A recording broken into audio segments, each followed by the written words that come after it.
কুল in কানা আবাউকুম ওয়া আবনাউকুম ওয়া ইখওয়ানুকুম ওয়া আজওয়াজুকুম ওয়া আসীরাতুকুম ওয়া আমওয়ালুন ইকতারাফতুমুহা ওয়া তিজারাতুন তাখশাউনা কাসাদাহা ওয়া মাসাকিনু তারদাউনাহা আহাব্বা ইলাইকুম মিনাল্লাহি ওয়া রাসূলিহি ওয়া জিহাদিন ফি সাবিলিহি ফাতারাব্বাসু হাত্তা ইয়াতিয়াল্লাহু বিআমরিহি ওয়াল্লাহু লা ইয়াহদিল কওমাল ফাসিকিন।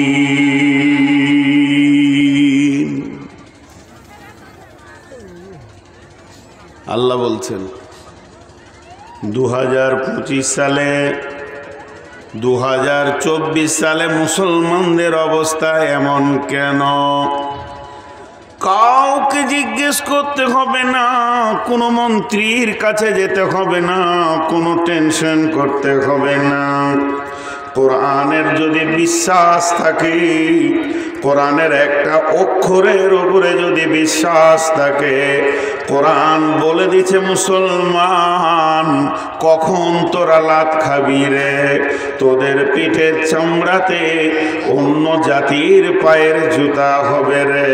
হে মুসলমান, কখন তোদেরকে রোডের কুত্তার মতো ব্যবহার করবে অন্য জাতি, যখন তোরা 8টা জিনিসের প্রেমে পড়ে যাবি, 3 জনকে যখন তোরা তুচ্ছ মনে করে নিবি, তখন জেনে নে তোদেরকে রাস্তার কুত্তার মতো আর ময়দানের ফুটবলের মতো ব্যবহার করবে। এটা কোরআন বলে দিয়েছেন। কুল ইন কানা আবাউকুম ওয়া আবনাউকুম ওয়া ইখওয়ানুকুম ওয়া আজওয়াজুকুম ওয়া আশীরাতুকুম ওয়া আমওয়ালুন ইকতারাফতুমুহা ওয়া তিজারাতুন তাখশাউনা কাসাদাহা ওয়া মাসাকিনু তারদাউনাহা। সে 8টার মহব্বত কি? বাপের মহব্বত, সন্তানের মহব্বত, ভাইয়ের মহব্বত, বিবির মহব্বত, বন্ধু বান্ধবের মহব্বত, সঞ্চিত মালের মহব্বত এবং চাকরি বাকরি ব্যবসা বাণিজ্যের মহব্বত। যে ঘরটা তুই বানিয়েছিস এই ঘরের মহব্বত। 8টা জিনিসকে আঁকড়ে ধরে পড়ে থাকবি, তোদের কাছ থেকে 3খানা জিনিস বিদায় নিয়ে নেবে, তোদের ভিতরে পাওয়া যাবে না। একটা হলো কি? আহাব্বা ইলাইকুম মিনাল্লাহি, আল্লাহর মহব্বত থাকবে না, ওয়া রাসূলিহি, এবং রসুলের মহব্বত থাকবে না, ওয়া জিহাদিন ফি সাবিলিহি, আল্লাহর রাস্তায় নিজেকে বের করে আল্লাহর দ্বীনকে আগে বাড়ানোর মহব্বত থাকবে না। যখন এই 3টে জিনিসের মহব্বত থাকবে না আর 8টা জিনিসের মহব্বত বেড়ে যাবে, তখন আমার আল্লাহ বলছেন ফাতারাব্বাসু হাত্তা ইয়াতিয়াল্লাহু বিআমরিহি ওয়াল্লাহু লা ইয়াহদিল কওমাল ফাসিকিন। অপেক্ষা করো, অপেক্ষা করো। আল্লাহ নিজেই বলছে, হে আমার গোলাম তোরা অপেক্ষা কর, হাত্তা ইয়াতিয়াল্লাহু বিআমরিহি, যখন আমার আল্লাহ হুকুম পাঠিয়ে দেবে, যতক্ষণ পর্যন্ত ওয়াল্লাহু লা ইয়াহদিল কওমাল ফাসিকিন। হে বেঈমান ফাসিকের দল, তোদেরকে আল্লাহ হেদায়েতের রাস্তা দেবে না, শান্তির জায়গা তোরা পৌঁছাতে পারবি না।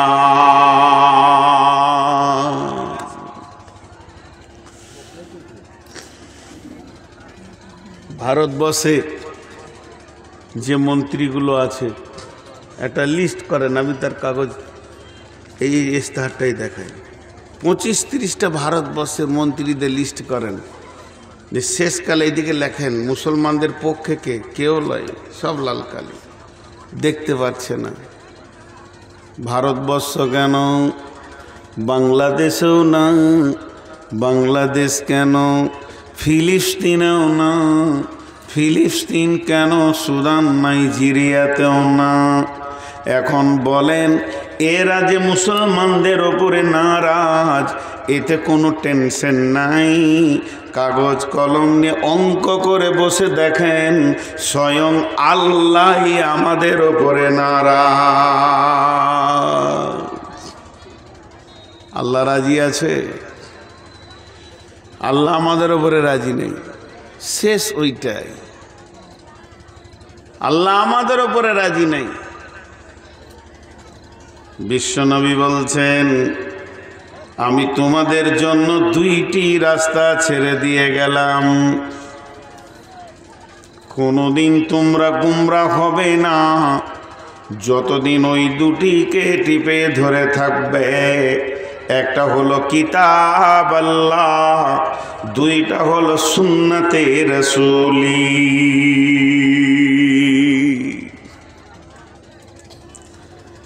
খোদাই পাইয়া বিশ্ব বিজয়ী ছিল একদিন যারা, আল্লাহরে হারায়ে ভীত পরাজিত আজ দুনিয়ায় তারা।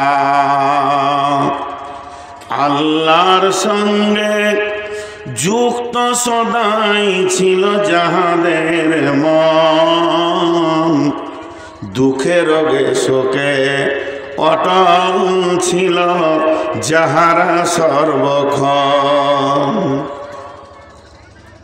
ওই বুড়া বিড়ি খেয়েছে দেখেন, ওর গন্ধতে আমি এখানে টিকতে পারছি না। এবার বলেন ভারতে লাত খাবে কি খাবে না? এই বুড়া বয়সে বিড়ি টেনে আমার এখানটা একদম পুরা গন্ধ করে দিল। ওকে হায়াও নাই, সরবও নাই, স্টেজের সামনে বিড়ি খেয়েছে বেয়াদব না লাগে। কথা মুখ থেকে আর বের হচ্ছে না, আমার বমি বমি ভাব হয়ে গেল। বলেন এবার বিজেপি জিতবে না ও জিতবে? আহা, স্বয়ং আল্লাহর মার এটা চলছে।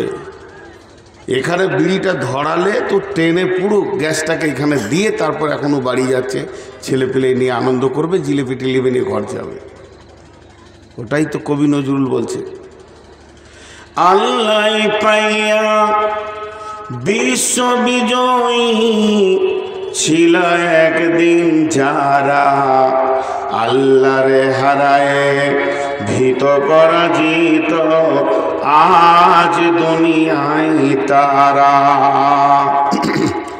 আল্লাহর সঙ্গে যুক্ত সদাই ছিল যাহাদের মন, দুঃখে রোগে শোকে অটল ছিল যাহারা সর্বক্ষণ। এসে শয়তান ভোগ বিলাসের কারিয়া নিয়েছে ইমাম তাদের, আল্লাহরে হারায়ে মুসলিম আজ হয়েছে সর্বহারা। আল্লাহকে পেয়ে বিশ্ব বিজয়ী ছিল একদিন যারা, আল্লাহরে হারায়ে ভীত পরাজিত আজ দুনিয়ায় তারা।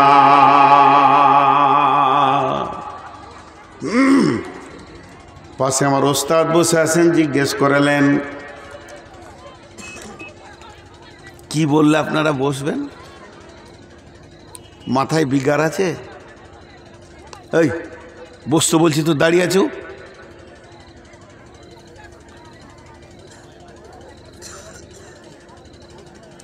একবার বললেই যথেষ্ট হয়। দেখেন, জিজ্ঞেস করলেন সহিহ বুখারীর হাদিস, সাহাবাদের মতো ইমানদার, সাহাবাদের মতো ইমানদার আপনার আমার মতো নয়। আর একবার বলছি, সাহাবীদের মতো ইমানদার। বুঝতে যদি ভুল হয় আরো একবার বলছি, তিনবার বলছি, সাহাবীদের মতো ইমানদার, এত নিখুঁত চলনেওয়ালা জিহাদের ময়দানে নেমেছে।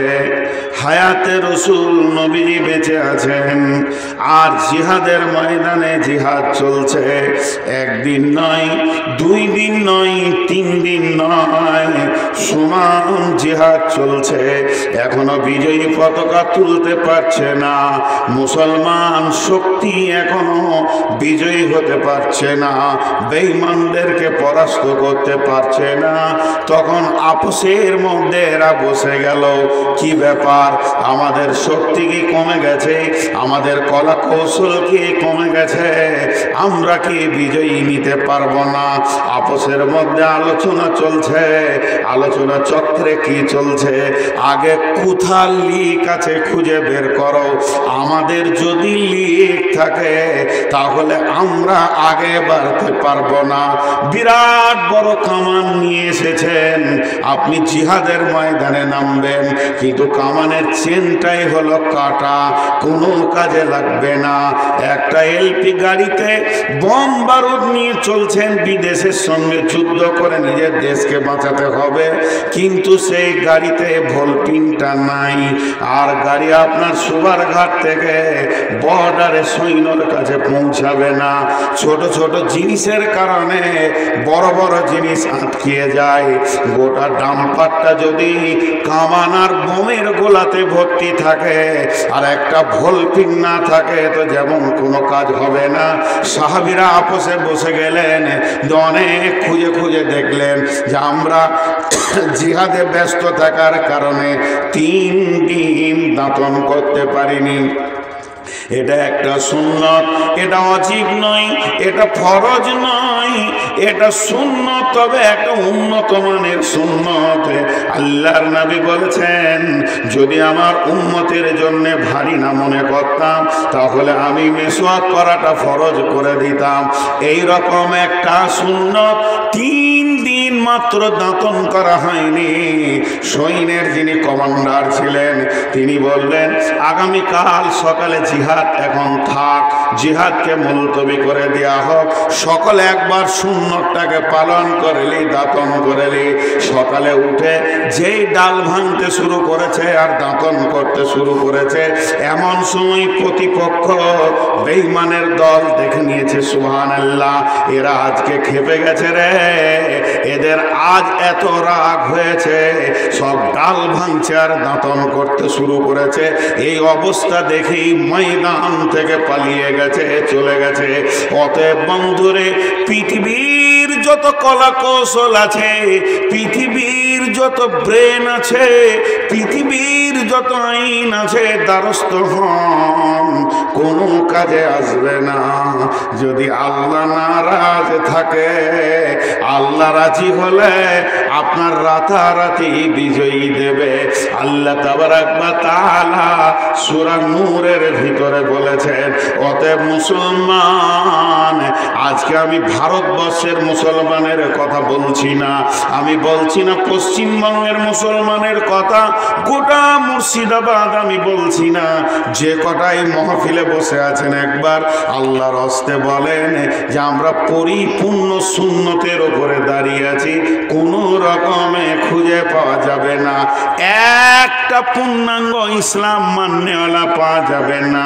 তাহলে অঙ্কে বোঝা গেল আমরা যাদের বিরুদ্ধেই লড়ি না কেন, স্বয়ং আমাদের ওপরে আমাদের আল্লাহ নারাজ হয়ে বসে আছি।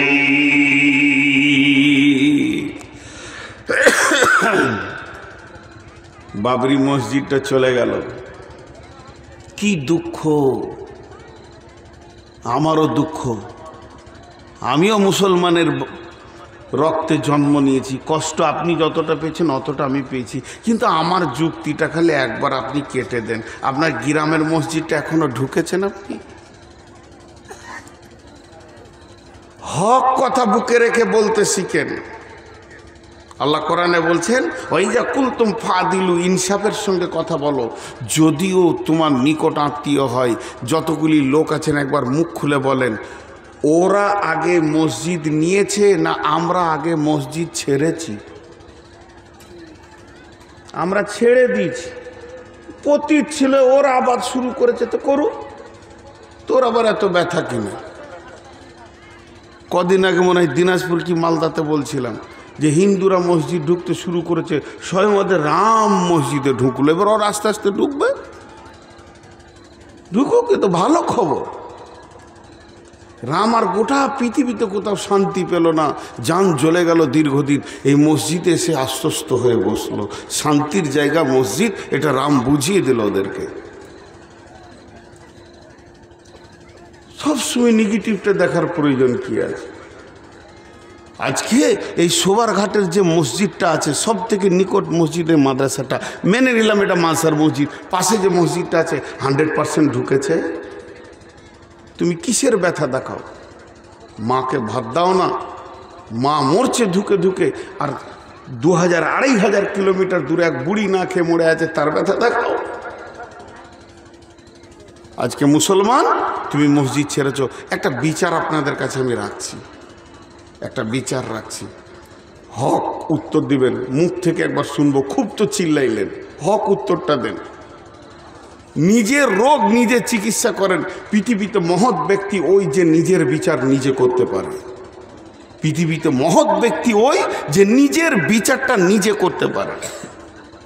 কোনো একটা হিন্দু ছেলে, আমার কথাটা ধ্যান দিয়ে শোনেন, সে আপনার সঙ্গে মাঝে মাঝে এসে গরুর মাংস খায়, সে আপনার সঙ্গে ঘুরে, সে আপনার সাথে বেড়াতে যায়, মাঝে মাঝে বলে ইসলাম ধর্মটা ভালো, কখনো কখনো হাত মুখ ধুয়ে মসজিদে ঢুকে বলে আহ শান্তি পেলাম, তারপরে বলে তোমাদের বিয়ে দেওয়া মৃত ব্যক্তিকে দাফন করা আমাকে ভালো লাগে।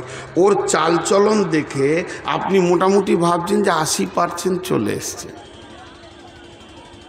আপনি এটা ভাবছেন যে আমাকে বলছেন মৌলানা আমাদের গ্রামে একটা ছেলে না ব্যানার্জিদের ছেলে, কিন্তু ওর চাল চলন এমন যে মুসলিমদের মতো, ও 80-85% চলে এসছে, একটু মেহনত করলে মুসলমান হয়ে যাবে। তো আপনার দিলটা খুশি লাগবে কি লাগবে না? উত্তর দেননি কিন্তু। আপনার মনটা খুশি হবে কি না ওর ওপরে?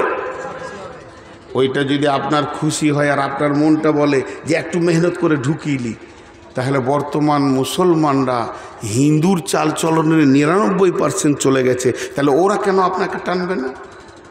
যে এত দূর যখন চলে এসছে, নামাজ পড়ে না, দাড়ি রাখে না, জুয়ো খেলে, মদ খায়, চুরি করে, জেনা করে, ব্যভিচার করে, ওরাও যা করে এরাও তা করে।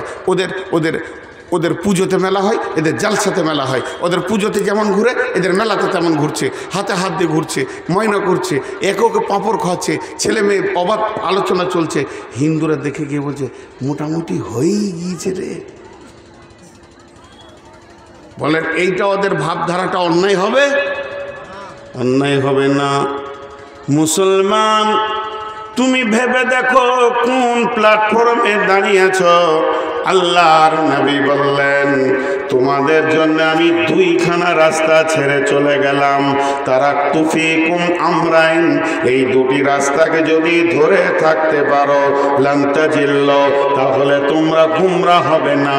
একটা হলো কিতাব আল্লাহে, আল্লাহর কিতাব, আর একটা সুন্নতে রাসূলের।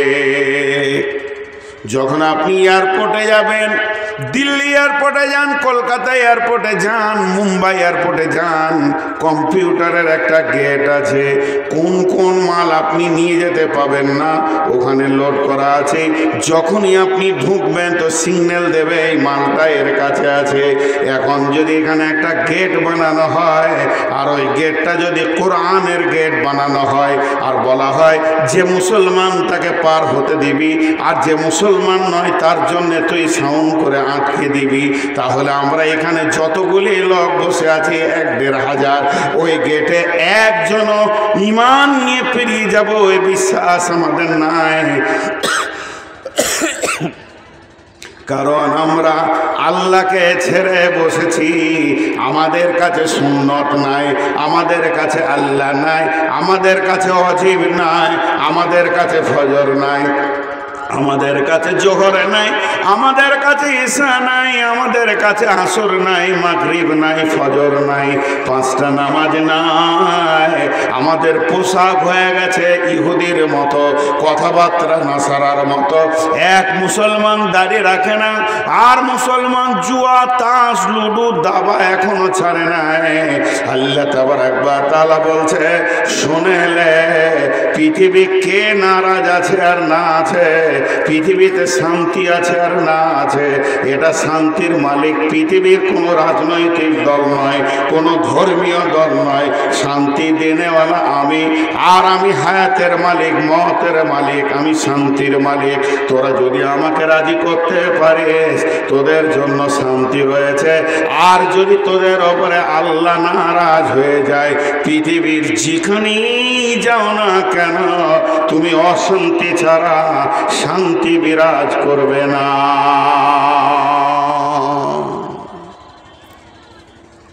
আজ মুসলমানদের অবস্থা কি?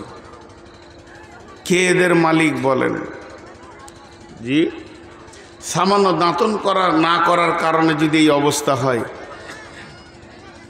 এখানে যতগুলো দাড়ি চাঁচা মাল আছেন, দাড়ি চাঁচা আর ছাঁটা, একজনা উঠে বলেন আপনার জুতোটা আমি আমার গলার মালা করব। উঠে বলেন যে আমাকে কালকে রাতে এসে বিজেপির লোক বলেছে দাড়ি চাঁচবি, না হলে তোকে মেরে দেবো। বলেন, একজন বলেন। তুই দাড়ি ছাঁটবি, এটা বজরং বলে গেছে, একজন বলেন। কোন সাহসে আপনি রসুলের সুন্নতকে কেটে ফেলছেন? এরপরে কি আল্লাহর তরফ থেকে গজব আসবে না? বিশ্বনবী বলছেন, ওয়াইয়াকা ওয়াল মাসিয়া ওয়া ইন্না বিল মাসিয়াতি হাল্লুন সাকাতুল্লাহে। মাঝরে কখন মুসলমান বিপর্যয় অবস্থায় থাকবে, মুসলমানদেরকে কাটবে আর ফেলবে, আহা করার কেউ থাকবে না। শুনেলেন ওই অবস্থাটা কখন হবে?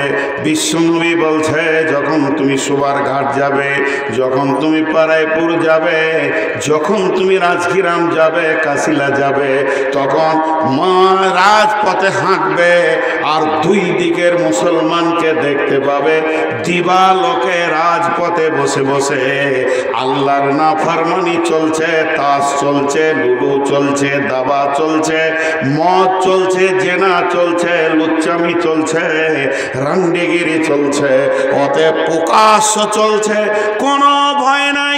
মসজিদে আল্লাহ ডাকছেন, হাইয়া আলাস সালাহ, তখন ওর হাতে তাসের ফাটন চলছে। আবার রব বলছে, অপেক্ষা কর, তোর পিঠের চামড়া তুলতে বেশি সময় লাগবে না।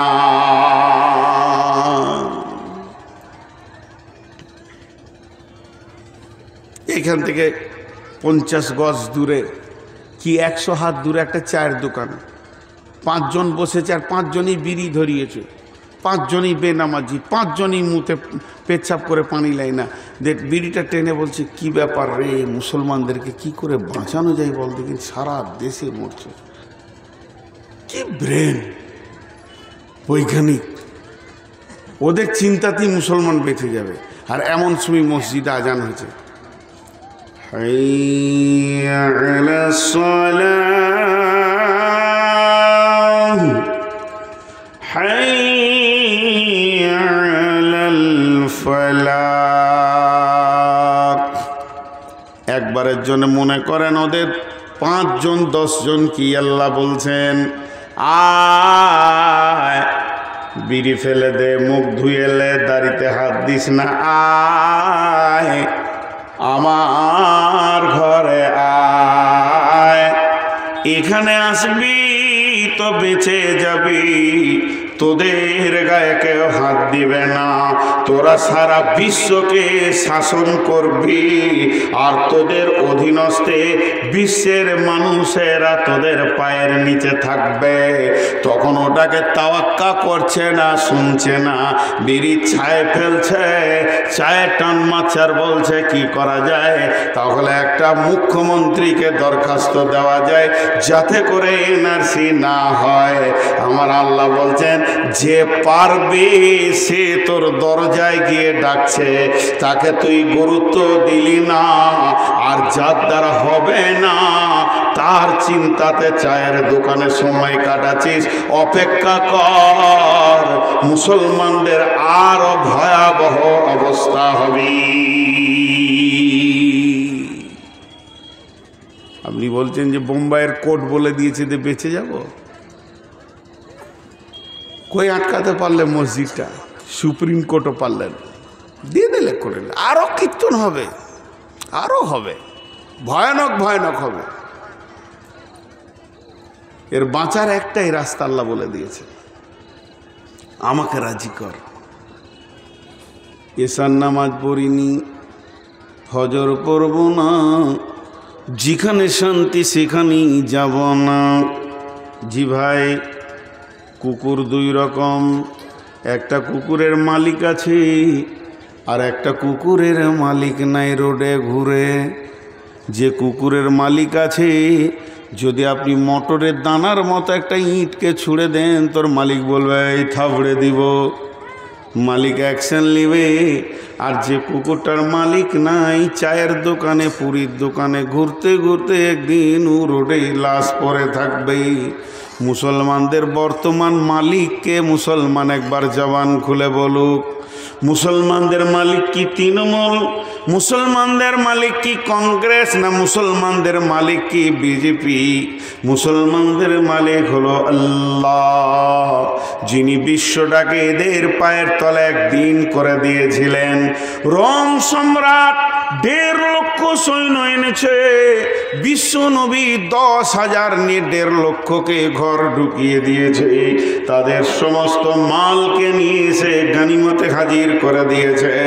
একটি উমার মাত্র একটি গোলামকে সঙ্গে করে নিয়ে গোটা জেরুজালেমকে বিজয়ী করেছে।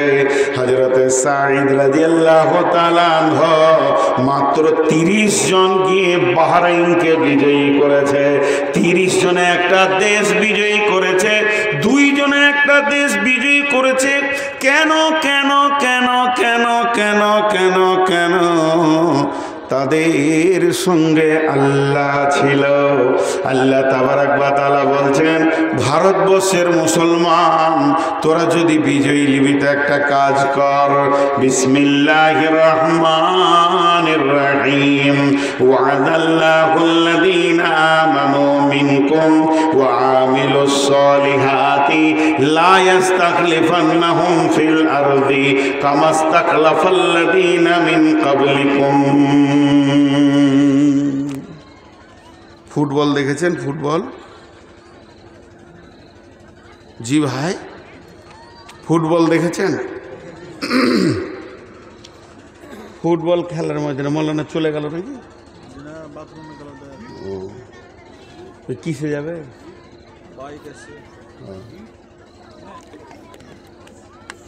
আপনার বাড়িতে এখানে নাকি?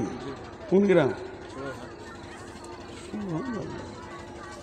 মনে হচ্ছে মার্ডার করবে আমাকে, এমন করে তাকাইছে। মার্ডার করাই বটে, আমাকে মারতে গেলে ওই ছুরি চাকু ভুজালি লাগবে না, খালি 12টার পর তুললেই হবে, প্ল্যান করে করে, তাইলে ও মার্ডার। দেখেন আমি উদাহরণটা দিছি।